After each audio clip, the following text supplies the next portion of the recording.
Good morning, everyone. Today I am going to teach you Fundamental Unit of Life, chapter number 5, and this is part 1 of NCERT Science book of class 9. So, let's study this chapter. So, this is Fundamental Unit of Life, that is cell. So, we are talking about cell. In this chapter, हम लोग इस chapter में हम लोग पढ़ेंगे cell के बारे में जो कि फंडामेंटल यूनिट है लाइफ का। तो सेल के बारे में, सेल के अंदर क्या क्या होते हैं, सेल के अंदर कोई भी सब्सटेंस कैसे जाता है, what is the name of process, क्या प्रोसेस है उसके। तो सबसे पहले जो है इसकी डिस्कवरी कैसे हुई थी वो हम लोग देख लेते हैं।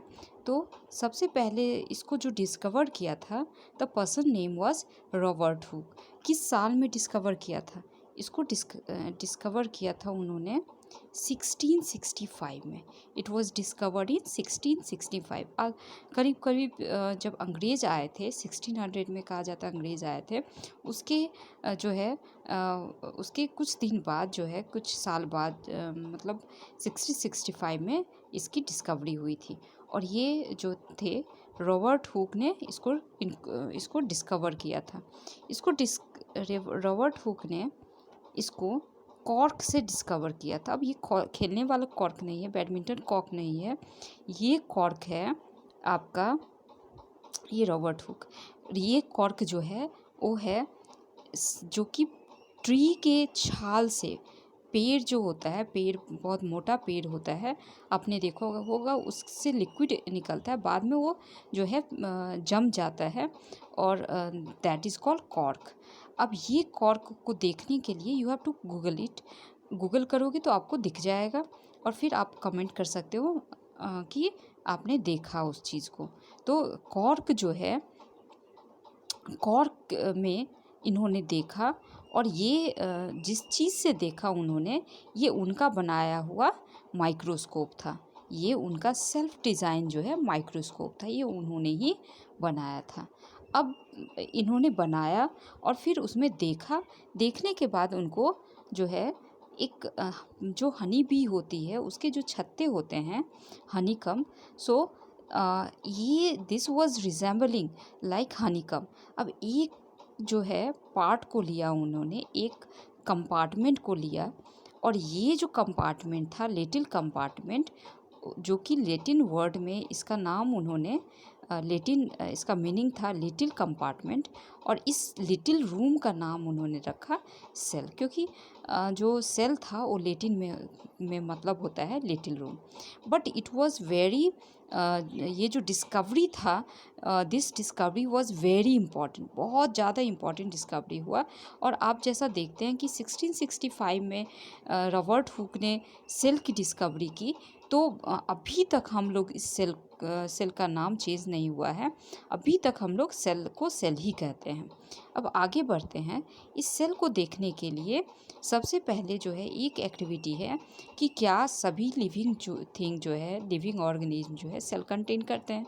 उसके लिए आपको एक प्याज लेना पड़ेगा, अनियन लेना पड़ेगा, और उसका जो स्किन में आपने देखा होगा एक ट्रांसपेरेंट जो है, जो अनियन होता है उसके कनकेव साइड में, तो अनियन इस तरह का होता है, तो उसके इस साइड से जो है पतला सा जो चिमटी से आपको एक पतला सा सीट जैसा जो है स्ट्रक्चर दिखेगा, आपको उसको निकालना है, उसको वॉच ग्लास में रखना है, फिर उसका कवर स्लिप लगा के, फिर स्लाइड बना के उसमें कुछ ड्रॉप जो है सेफ्रानिन, डोंट फॉरगेट सेफ्रानिन उसमें रखना है, सेफ्रानिन सॉल्यूशन। और उसके बाद जो है कभी कभी ये भी पूछा जाता है कि जो अनियन जो है उसमें कौन से जो है डाई डाले जाते हैं, तो सेफ्रानिन जो है यूज़ किया जा रहा है यहाँ पे। और उसके बाद जो है ये जब अनियन पिन का टेम्प्रोरी जो है स्लाइड बन जाए, माउंट बन जाए, तो इस स्लाइड को जो है आपको लो पावर, उसके बाद हाई पावर कंपाउंड माइक्रोस्कोप में देखना है। तो कंपाउंड माइक्रोस्कोप में देखने से पहले हम लोगों को ये जानना पड़ेगा what is compound microscope. This is called eyepiece. Eyepiece इसलिए ये है क्योंकि यहाँ से हम लोग देखते हैं, यहाँ से कोई भी ये है कोर्स एडजस्टमेंट। कोर्स एडजस्टमेंट मतलब इसको हम लोग कहीं से कहीं हम लोग ज़्यादा मूवमेंट कर सकते हैं। ये फाइन एडजस्टमेंट मतलब थोड़े से मूवमेंट के लिए ये ज़रूरी है। ये आर्म है। यहाँ पे ऑब्जेक्टिव लेंस है। ऑब्जेक्टिव लेंस मतलब ऑब्जेक्ट को देखने वाला। यहाँ पे आई पीस है, आई को जो कि हमारे आँख के नज़दीक है। तो ये ऑब्जेक्टिव लेंस ऑब्जेक्ट को देखने के लिए जो है ज़रूरी है। अब यहाँ पे जो है शीशे का यूज़ किया जाता है, मिरर का यूज़ किया जाता है ताकि ये जो बाहर से लाइट जो है, बाहर से लाइट आए और वो इस सॉल्यूशन पे, इस जो भी स्लाइड है उस पे रिफ्लेक्ट करे ताकि वो अच्छे से दिखे। तो इसके लिए ये जो जहाँ पे ये लाइट आएगा ये रिफ्लेक्ट करके इस स्लाइड पे चला जाएगा जिससे कि हम लोग अच्छे से देखेंगे। स्लिप है, कवर स्लिप है जो कि उसको स्लाइड को हिलने डुलने नहीं देता है। और ये है माइक्रोस्कोपिक स्लाइड। ये बेस है। So this is all about compound microscope, जिसमें जो हमने स्लाइड तैयार किया उसको हम लोगों को देखना है। सो लेट्स सी मोर। अब हम लोगों को इसमें दो चीज़ नज़र आएंगे।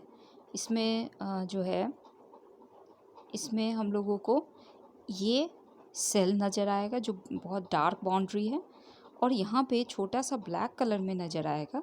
दिस इज़ कॉल्ड न्यूक्लियस, जैसा कि हम लोग देख रहे हैं न्यूक्लियस और सेल। सो ये हम लोगों को नज़र आएगा। Now depending on number of cell, organism is divided into two type. One is single cell organism. Organism is divided into two type. Organism is divided into two type: unicellular and second is multicellular. So division for organism into unicellular and division of organism into multicellular. Unicellular means what? Containing single cell. Unicellular means containing single cell, and multicellular means containing many cells. Multi means many and uni means single. So example of these organism are, example you can say Paramecium, then bacteria, Chlamydomonas. These are unicellular, and multicellular, there are many multicellular. We are multicellular. So in fungi, then plant, animal. So these are multicellular organism. So how these cell come from? अब एक single cell जो multicellular जो organism है उसमें वो कैसे form होता है? तो they come from what? Single cell. ये बहुत इम्पॉर्टेंट है कि every cell come from pre existing cell. जो पहले से सेल है उसी से दूसरा सेल डेवलप हो रहा है, मतलब एक सिंगल सेल से मल्टीसेलुलर ऑर्गेनिज्म बन रहा है। मतलब सेल जो है वो that come from pre existing cell, मतलब पहले से जो एग्जिस्ट है। Pre means what?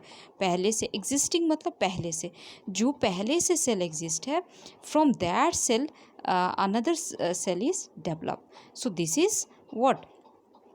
This is the theory. So we'll discuss later on. So these are different type of cell that is present in our body. So you can see shape आप देख सकते हो सभी का अलग अलग। Blood cell का, red blood cell का पूरी गोल तरह का है। फिर muscle fibre that is spindle shape.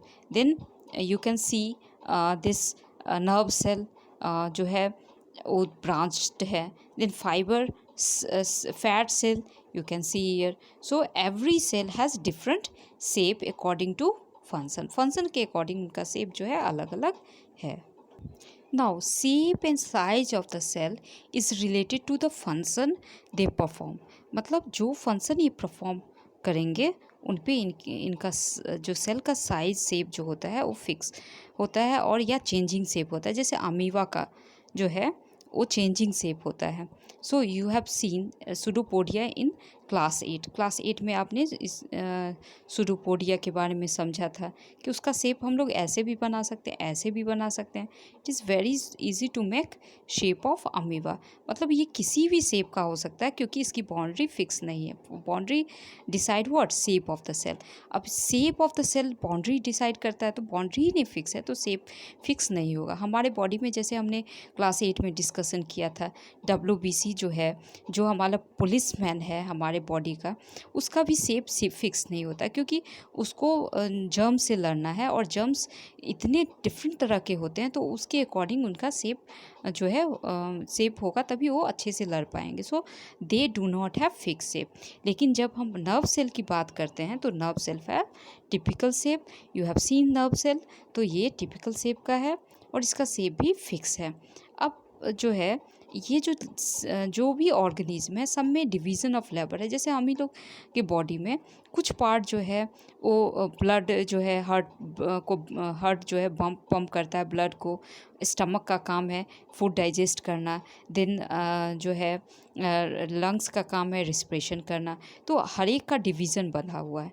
उसी तरह क्या होता है, क्या ये सिंगल सेल में भी होता है? क्योंकि अमीबा तो सिंगल सेल है, तो ये तो उनके पास है नहीं, हार्ट नहीं है ना लंग्स है, स्टमक। तो हाँ, एक सेल में भी एक डिवीज़न होता है।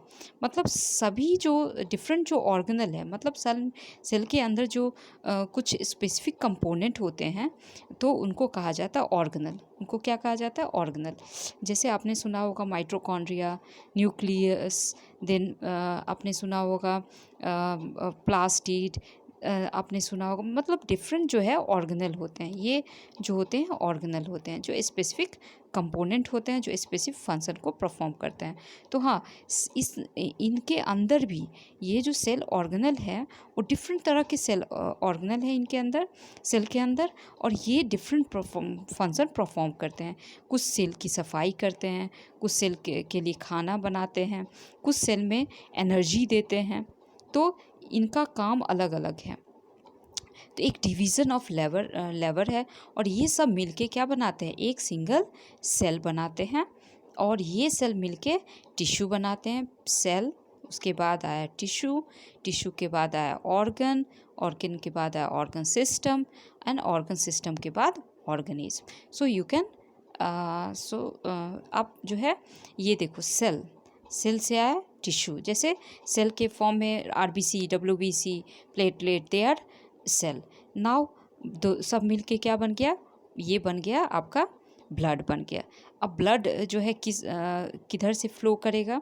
तो ब्लड जो है वो आपने देखा होगा कैपिलरी से फ्लो करता है। देन तो ये ऑर्गन बन गया, वेन, आर्टरी, ये सब ऑर्गन बन गया। अब ये ऑर्गन, फिर हार्ट भी ऑर्गन है, ये सब सारे ऑर्गन बन गए। अब ये सभी को मिला के, जैसे हार्ट हो गया, आर्टरी हो गया, वेन हो गए, ये सब मिला के बन गए कौन सा सिस्टम? Circulatory system. और सर्कुलेटरी सिस्टम ही नहीं, उसी तरह आप देख लो कि जो डाइजेस्टिव सिस्टम है, तो डाइजेस्टिव सिस्टम में बहुत सारे ऑर्गन उसमें आ जाएंगे। फिर हम टिश्यू देखेंगे, फिर टिश्यू से सेल। इसी तरह बहुत सारे ऑर्गन सिस्टम मिलके ये बनाते हैं ऑर्गेनिज्म। मतलब हमारे बॉडी के अंदर बहुत सारे ऑर्गन सिस्टम है। जैसे आपने digestive system, respiratory system, circulatory system, then so all the system जो है, सारे सिस्टम का काम बंधा हुआ है, अलग अलग है, ताकि हमारा बॉडी जो है अच्छे से काम करे। So let's see more.